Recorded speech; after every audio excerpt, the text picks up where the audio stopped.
자, 일부 우주여행에 대한 개요를 갖다가 얘기를 할 건데요. 아무튼 우주는 뭐 굉장히 넓고 아직 우리가 지금 모르는 게 굉장히 많죠. 그 사실을 갖다가 여러분들이 알고 이 책을 읽어주면 좋을 것 같아요. 우주는 아직 굉장히 많이 연구를 필요로 하고 있어요. 그러니까 아직 지금 연구 초기 단계라고 얘기를 할 수가 있죠. 그래서 지금 알려진 그런 사실들이 나중에 더 많은 연구를 통해 가지고 이제 뒤바뀌어지게 될 거예요. 그래서 뭐 태양계에 대한 얘기들, 사실 그 태양계에 가까이 간 지금 인간이 착륙한 행성이 하나도 없어요. 현재까지. 잘 알다시피 암스트롱이 착륙했던 것은 행성이 아니라 위성이죠. 달, 지구에서 제일 가까운 그런 달 정도의 사람이 착륙해봤을 뿐이지.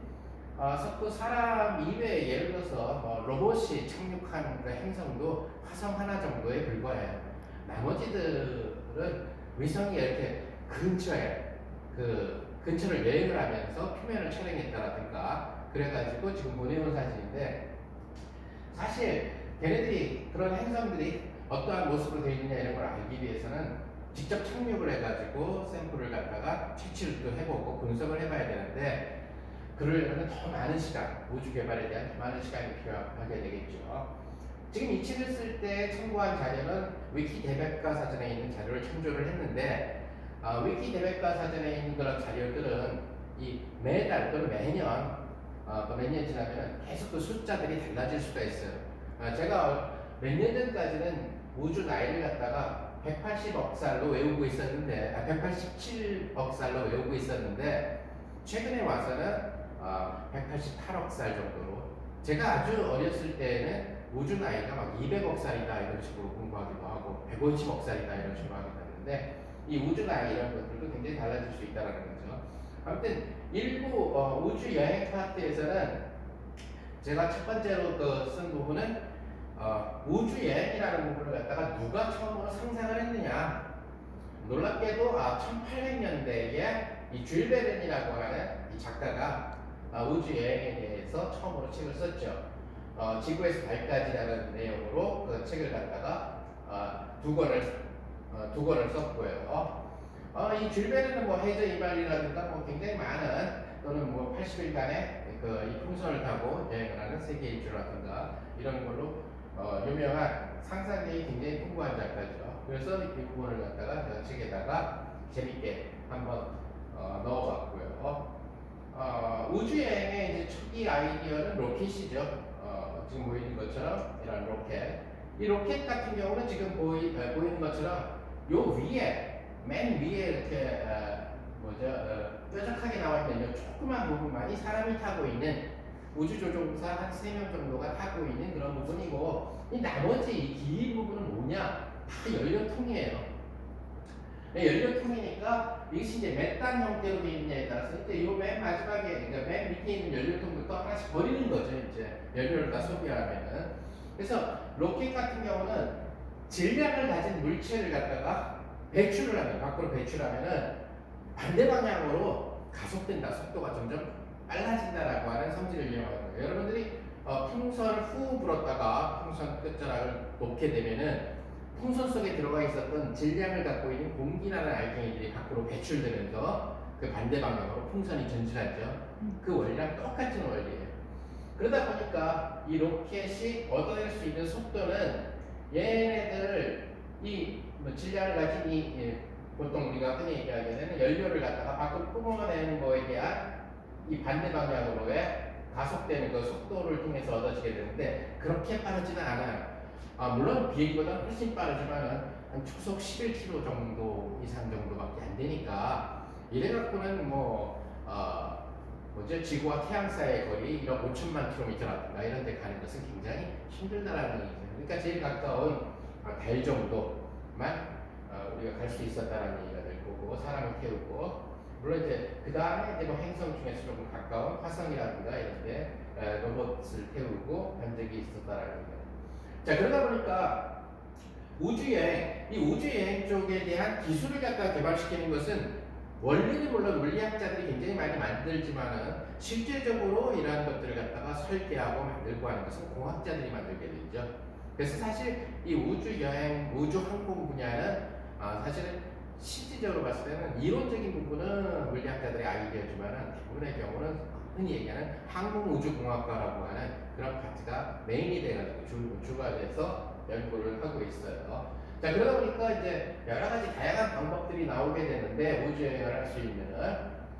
자, 우선 그 전에 인간을 태우고 지구에서 이제 조금 그 멀어졌을 때에 소위 얘기하게 되는 그 이러한 형태의 우주 정거장을 만들어서 근데 사실 우주 정거장은 지구 대기권 밖이 되니까 지구의 중력을 굉장히 약하게 느껴요. 그래서 중력이 거의 작용하지 않은 것처럼 진행이 될 텐데 그러다 보니까 중력이 지금 작용을 하지 않으니까 지금 이 사람처럼 둥둥 떠다닌다라든가 아니면 머리카락이 중력에 의해서 밑으로 내려가지 못하고 위로 올라간다라든가 또 피가 밑으로 순환하지 못하고 위로 올라간다든가 그래서 이러한 형태들 같은 경우들이 일어나게 될 거고 지금 보이는 것도 무중력 그 선실 안에서 우주정거장 안에서의 사람들의 체험이죠. 둥둥 떠다니면서 자 그리고 이제 속칭 얘기하는 요거는 이제 아직까지 만들어지려면 굉장히 먼 나라 얘기가 되겠지만 이론적으로는 이런 것들이 가능하다.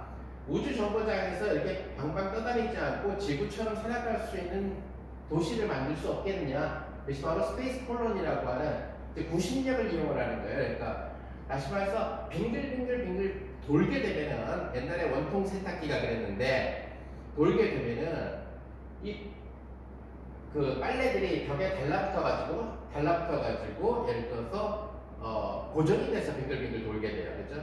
그런 것처럼 이러한 친구를 갖다 여기를 축으로 해가지고 이러한 도시를 굉장히 큰 규모로 만드는 거죠. 사람이 살 수도 있고 개나 돼지도 키울 수가 있고 그래서 얘를 갖다 여기를 축으로 해서 빙글빙글 돌려주게 되면은 요쪽에 빨래가 붙어 있듯이 사람이 붙어서 걸어 다닐 수가 있다. 이때 얘를 얼마나 빨리 돌리느냐에 따라서 소위 얘기하는 이 사람들이 느끼게 되는 가짜 중력이 되겠죠. 가짜 중력을 갖다가 경험을 해서 이렇게 걸어 다닐 수 있게 되는데 그렇게 하면 이제 속칭 얘기하는 이 안에서 이렇게 농장도 가꾸고 집도 만들고 사람들 걸어 다니고 수영도 하고 하는 도시를 만들 수 있다. 아직은 공상과학 속에서나 가능한 이야기예요. 스페이스 콜로니. 이건 뭐 현재 기술로서 이 큰 규모의 스페이스 콜로니를 갖다가 도시 수준의 이거를 현재로서 봤을 때는 만들 수 있는 가능성은 없고요. 이론적으로 상상을 하는. 자, 근데 우주 여행을 갖다가 로켓 말고도 다른 방법으로 갈 수 있는 방법이 없겠느냐 그러다 보니까 소위 얘기하는 솔라세일이라고 하는 태양도시 있죠. 우리가 이런 이 돛을 이용을 해가지고 엔진을 쓰지 않고 바람을 갖다가 이용을 해가지고 바람이 부는 방향에 돛을 갖다가 딱 맞춰주게 되면 굉장히 빨라지죠. 요트 같은 경우가 바로 그런 대표적인 케이스인데 그것처럼 이렇게 실험실에서 제작된 돛을 이용을 해가지고 이 돛에 여기 이제 속칭 얘기하는 뭐 사람이 타고 갈 수도 있고 아니면 뭐 로봇이나 관측기를 태울 수도 있고 그럼 태양에서 나오는 이 빛 에너지가 소위 얘기하는 여기를 때려요. 그럼 빛은 질량이 없는데 얘가 그러면 가느냐? 바로 태양 빛이 갖고 있는 압력.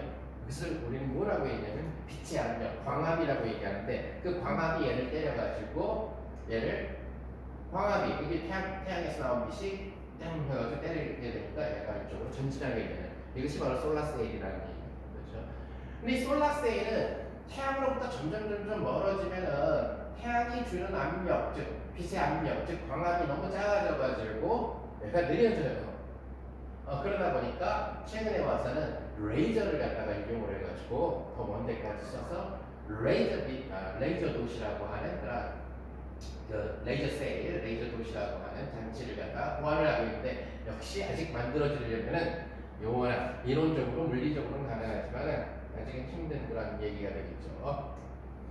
그 다음에 이제 또 하나의 얘기는 우주에 엘리베이터를 놓자. 이것도 나사에서 이론적으로는 현재 가능한 거예요. 그러니까 지상에서 이렇게 사람이 타고 달까지 가는 거죠. 근데 이 우주 엘리베이터는 탄소 나노튜브라고 하는 굉장히 그 단단한 물질이 있어요. 이렇게 여기 보면은 이 벌집 모양으로 되어 있는 탄소 나노튜브라고 하는 그 신기술을 이용을 해가지고 이걸 올린다라는 거죠.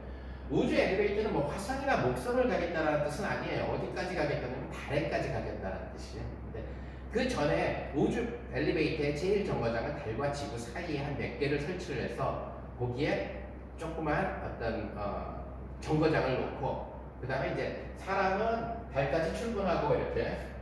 근데 반대로 내려올 때는 어떻게 하느냐? 달에 굉장히 쓸모 있는 광석들이 많아요. 그걸 갖다가 갖고 내려오는 그런 방법이고, 현실적으로 이론적으로 가능한데 제작비라든가 제작 비용은 엄청나겠죠. 자, 이렇게 우주를 많이 개발을 하다 보니까 이 지구를 뒤덮고 있는 이 폐기물들, 하시면서 우주 쓰레기가 엄청 생겨났다는 거죠.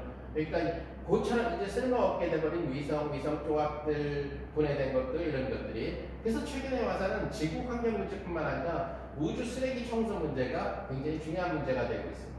여기 이제 세 가지 방법이 있는데, 로봇 우주 논개법은 로봇 팔로 붙잡아서 지구로 추락시키는 거죠, 바다로.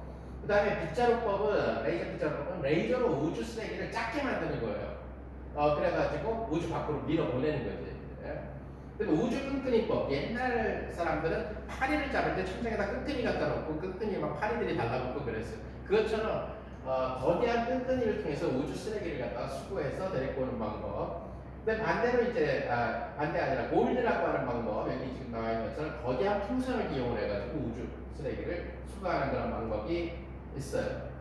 지금 보는 그 사진들, 이것이 바로 우주 풍선을 이용하는 방법이고, 레이저를 통해서 잘게 부수는 방법들이고, 요건 약간 끈끈이 같은, 그물이나 끈끈이 같은 걸 이용해서 포획하는 방법이고, 요거는 직접 아예 우주 쓰레기를 매달아가지고 지구로 낙하시키는 이러한 방법들이 있어요. 자, 그래서 앞으로 이제 우주 개발하면서 동시에 우주도 지구를 뒤덮고 있는 이런 많은 어떤 쓰레기들이 있어가지고 위성들이 가다가 우주 쓰레기들하고 부딪혀가지고 또 추락하는 그런 문제들이 있으니까 쓰레기 청소들도 해야 되는 그런 연구를 하고 있죠. 그러니까 여러분들도 더 많은 재미있는 상상을 해보면은 아까 얘기한 그 솔라세일이라든가 아니면 우주 엘리베이터보다 더 상상을 할 수가 있어요. 그런 상상을 갖다가 여러분들의 일기장에다 낙서를 해보면은 여러분들이 대학이나 대학원에 가서 재미있는 연구를 해볼 수가 있을 거예요.